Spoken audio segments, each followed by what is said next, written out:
Hi everyone, welcome back to my channel Aparna. ఈరోజు ఎంతో సింపుల్గా కరివేపాకు పొడిని ఎలా ప్రిపేర్ చేయాలో ఈ వీడియోలో చూపించాను. ఇది రైస్లోకే కాకుండా ఇడ్లీ, దోశ ఇలా ఏ టిఫిన్లోకైనా సరే చాలా టేస్టీగా ఉంటుంది. అలాగే ఈ కరివేపాకు పొడి వచ్చేసి రోజు అన్నంలో ఒక 2 ముద్దలు కలుపుకొని తిన్నారంటే ఎంతో హెల్తీ కూడా. ముందుగా ఇక్కడ ఒక కట్ట కరివేపాకు తీసుకొని నేను 2-3 సార్లు శుభ్రంగా వాష్ చేసి పెట్టుకున్నాను. ఇప్పుడు ఈ కరివేపాకు నుంచి వాటర్ అంతా ఏమీ లేకుండా ఆరబెట్టుకోవాలి.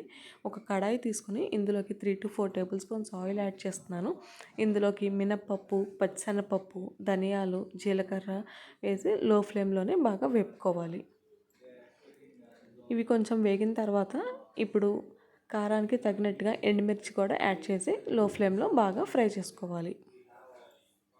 ఇలా వేగిన తర్వాత వీటన్నిటిని తీసి బాగా చల్లార్చుకోవాలి. ఇప్పుడు కరివేపాకు కూడా యాడ్ చేసుకుని లో ఫ్లేమ్లోనే వేపుకోవాలి. ఇలా మనకి 5 నిమిషాలు వేపే కొద్దీ ఈ కరివేపాకు అనేది కొంచెం క్రిస్పీగా అవుతుంది. ఇలా బాగా ఫ్రై అయిన తర్వాత మనకి ఇలా నలిపితే పూర్తిగా నలిగిపోతుంది.